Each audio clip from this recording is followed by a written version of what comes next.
From Canada's landlocked oil sands to its mountainous western shore, the Enbridge Northern Gateway pipeline is supposed to carry bitumen to supertankers bound for Asia. In June, it got a green light from the federal government. But opposition is growing. Protesters in the city, rural Indigenous people, coastal communities, of fishermen and tourist guides all object.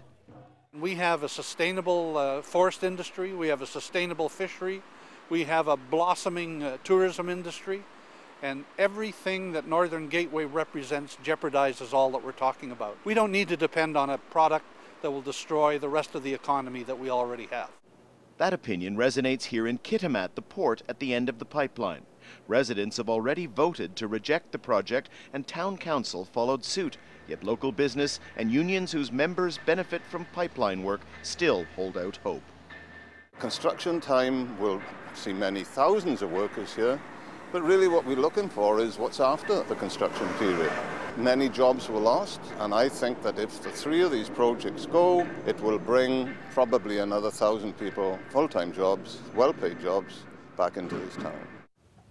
The thought of petroleum supertankers making their way through these intricate coastal waters is something that horrifies many people who live and work along the coast. But the fact remains, Canada needs to get its oil to market, and that market in the future will increasingly be Asia.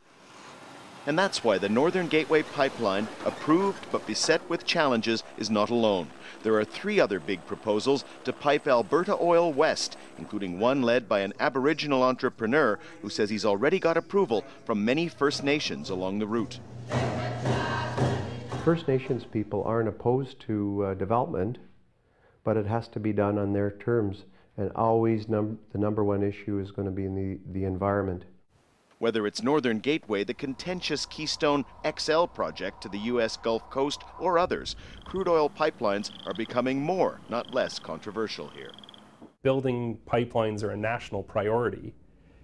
The part of the challenge is that we're not really having a national dialogue about it. We also need to understand that the various groups that are involved all have valid interests.